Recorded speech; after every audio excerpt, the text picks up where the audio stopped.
Jafar. Inano ama perik no katuas. Naik somandiak, naik lakan diak. Inano ama perik no katuas.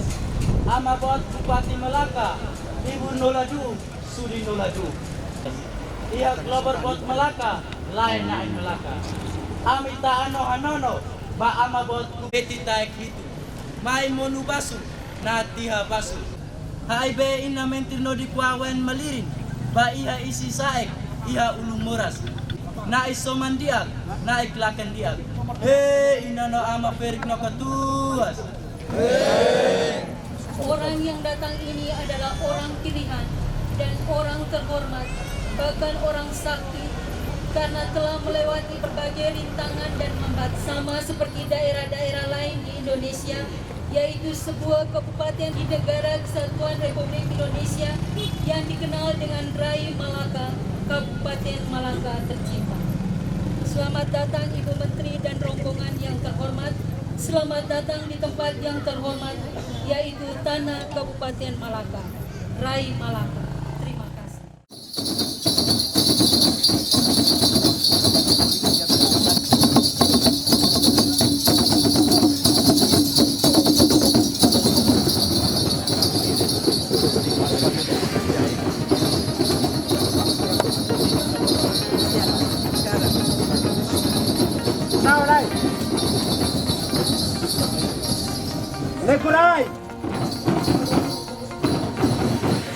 Ibu Menteri bersama rombongan yang kami hormati, sekarang tiba saatnya Ibu Menteri dan rombongan akan meninggalkan tapak kaki di Tanah Melaka yang akan dijadikan Taman Kesehatan Nasional di Kabupaten Malaka.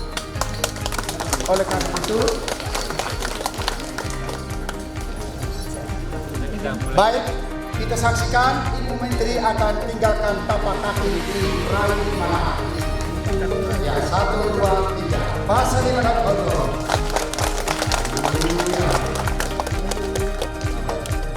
Selanjutnya yang kedua. Ayo tadi. Tuh, no.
Hei nano ama perik no katuas. Hei inasya rumah, halo Amasya rumah Rai liman maliku marelai Tonan liman maliku marelai Melamutin oan rumah nalalisa tuir hauk lakare Lawadain oan rumah tara tuir hauk lakare Buat Morris Nodiki dan Rai WC Buat Morris Nodiki dan Rai Hari Buat WC Humung Baras Babatan Takkan WC Manusia Molatadu Buat buat Inarika Tatoli Puik puik Amabata Tatoli Inarika Samanek Netatoli Horileten Yakmai Amabata Samanek Netatoli Hori As Yakmai yang diterima dari Yang Maha Kuasa dan kepada kami diwariskan dan diperintahkan untuk menyuguhkan siri dan pinang ini sebagai simbol peradaban Rai Malaka kepada para tetamu yang dihormati. Terima kasih.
PLKK ini berlangsung sepanjang bulan Oktober.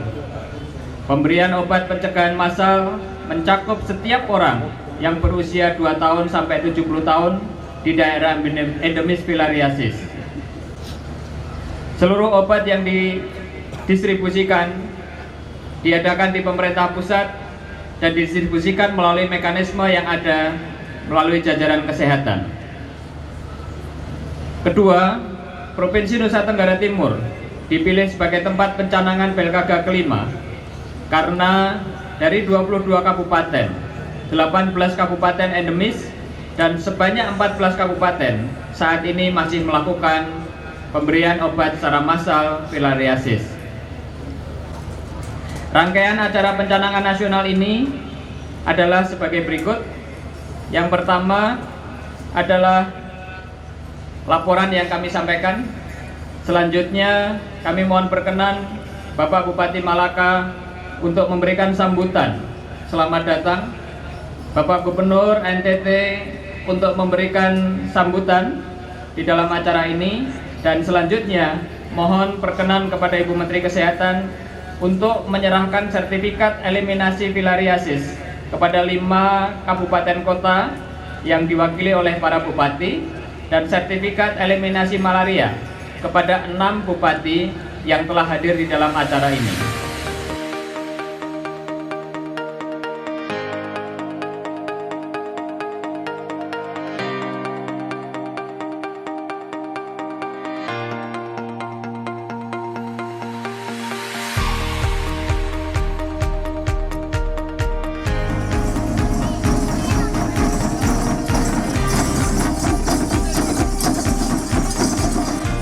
Lebih luar biasa lagi di masa injuri dalam pertandingan sepak bola 5 tahunan, Ibu masih menyempatkan diri untuk menghubungi kami ini. Di dalam otak saya sebagai seorang manusia yang lemah, yang bekerja bersama dengan para perangkat daerah kami, bersama dengan DPRD, dan rakyat 193.000 di kabupaten ini, kami coba menganalisis. Ternyata ada 2 poin yang menunjukkan kenapa Ibu bersedia untuk berkunjung ke sini. Yang pertama, karena salah satu anggota kesehatannya menjadi kepala daerah di daerah perbatasan. Dan saya katakan kepada teman-teman, baik kepada Forkompinda, kepada pimpinan DPRD dan anggota-anggota DPRD, mari kita sambut peristiwa ini dengan kegembiraan, karena tradisi orang kesehatan biasanya kalau pucuk pimpinan kesehatan itu kalau sudah berkunjung di daerah ini, maka daerah ini akan menjadi yang terbaik di Indonesia. Kesehatan Republik Indonesia, Bapak Bupati Malaka dan Ibu Ketua Tim Penggerak PKK Kabupaten Malaka, Ketua Sementara DPRD Kabupaten Malaka,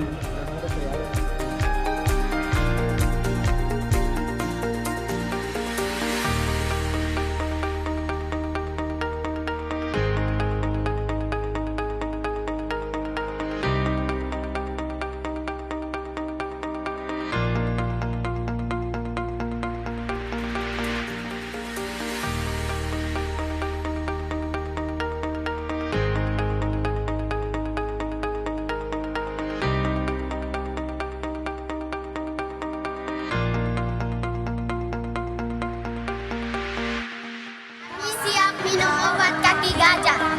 Minum obat supaya saya tidak kena penyakit kaki gajah.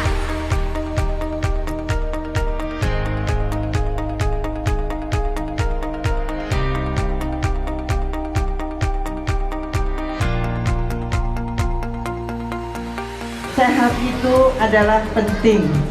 Tanpa kesehatan, saya yakin anak-anak Bapak ini tidak akan segembira atau semangat ini. Pasti dia akan merasa tentu daya tangkapnya akan lebih rendah, sekolahnya akan rendah, akhirnya ekonomi nanti juga tidak akan naik. Jadi saya melihat bahwa memang puskesmas ini penting sekali. Oleh karena itu 10 puskesmas memang kita berikan yang terbaik di daerah-daerah NTT, di daerah perbatasan. Dan biayanya cukup besar, tapi saya titip untuk betul tadi Bapak bilang pemeliharaannya, operasionalnya ini harus dijaga benar.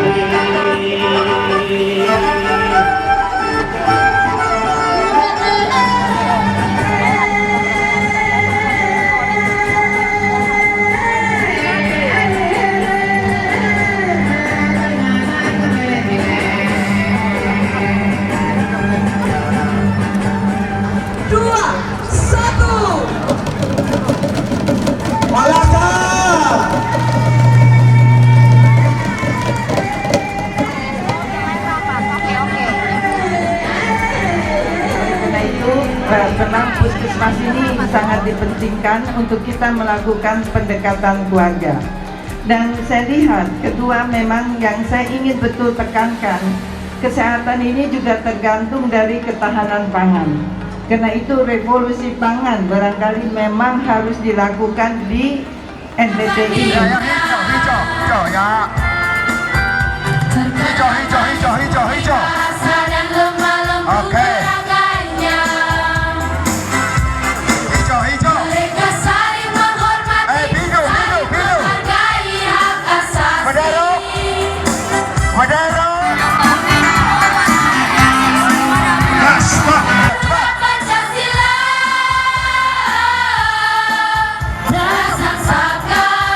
Ya, yang biru. Lambang Indonesia. Ya, yang biru. Lakat Dewes. Awas ya. Terima kasih dengan Bapak menerima kami untuk acara ini, baik dari provinsi maupun dari Kabupaten Malaka khususnya.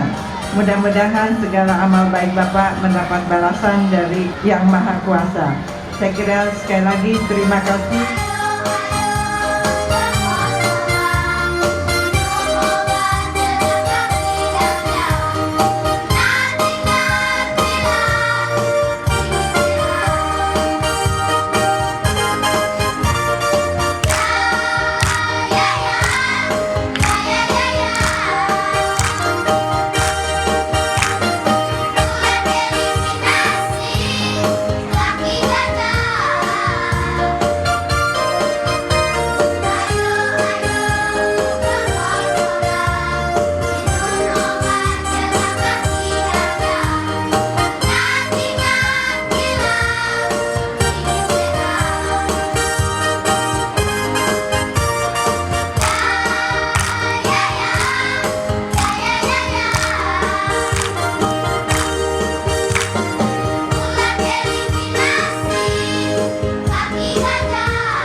Ini Hina. Saya. Kamu punya Hina? Ya, mari. Aduh, karena mama tuh pemarah Hina dia juga dapat hadiah. Kawan letas. Mama tuh.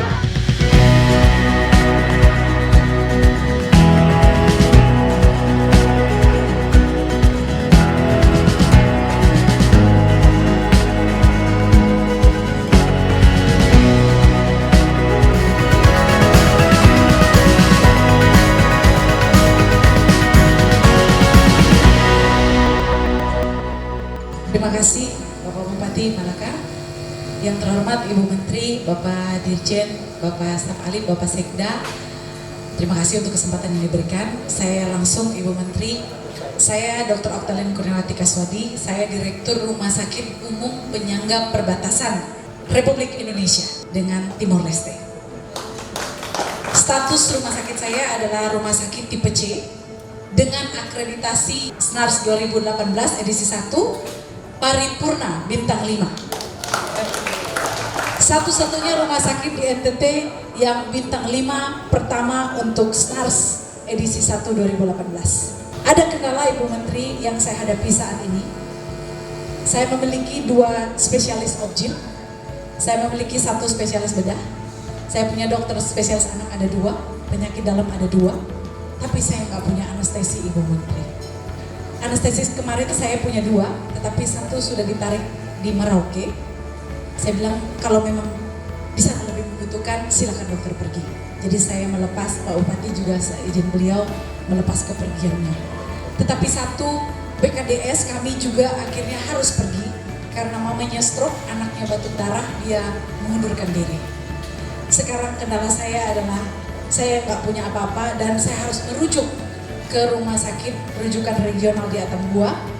Padahal seharusnya dengan kekuatan kami seperti ini, kami bisa menangani semua kasus. Itu yang menjadi keluhan saya Ibu Menteri. Saya minta mohon tadi seperti kata Pak Bupati, saya mohon kuasa dari Ibu Menteri untuk membantu kami karena kami sudah berusaha. Kami bukan tidak berusaha Ibu Menteri, saya bulan lalu sudah ke Unpad rumah sakit Hasan Sadikin, diterima langsung oleh Direktur Rumah Sakit. Beliau berjanji untuk membantu kami kalau ada lulusan baru. Tapi sampai saat ini juga belum ada lulusan. Saya juga sudah menghubungi Perdatin pusat. Tapi sampai saat ini juga Perdatin masih kesulitan karena juga banyak rumah sakit yang membutuhkan. Tetapi apa salahnya kami di perbatasan ini diprioritaskan untuk mendapatkan dokter terlebih dahulu. Terima kasih Bu Menteri. Jadi kemarin kami rapat semua organisasi profesi kesehatan Ibu Menkes. Kebetulan kami hadir sini membawakan aspirasi 11, tapi kami singkat menjadi 3 saja. Jadi yang pertama, teman-teman mengusulkan kalau boleh pendidikan untuk tenaga kesehatan itu tidak ada batas umurnya, karena ada long life education, ini artinya pendidikan seumur hidup. Dan kami di daerah banyak yang sudah tua-tua Ibu Menkes. Kalau dibatasi tidak bisa lanjut ke D3, ke S1, S2 bahkan S3. Ini yang pertama. Kemudian yang kedua, kami untuk pengembangan sumber daya tenaga kesehatan, pendidikan dan pelatihan masih banyak mengalami kendala dalam hal biaya.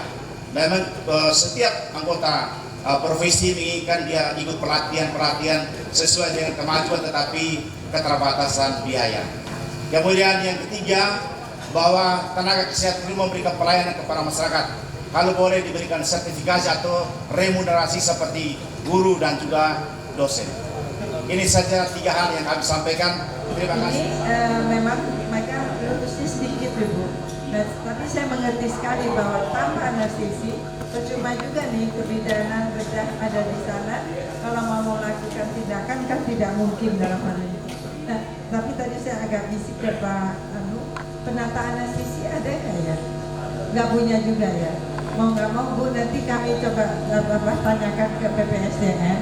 Bila mana ada satu yang kan yang wajib kerja dokter spesialis untuk setahun dulu, nanti kita lihat lagi. Tapi memang betul jumlahnya sedikit sekali Bu. Ini kebidanan yang lebih banyak.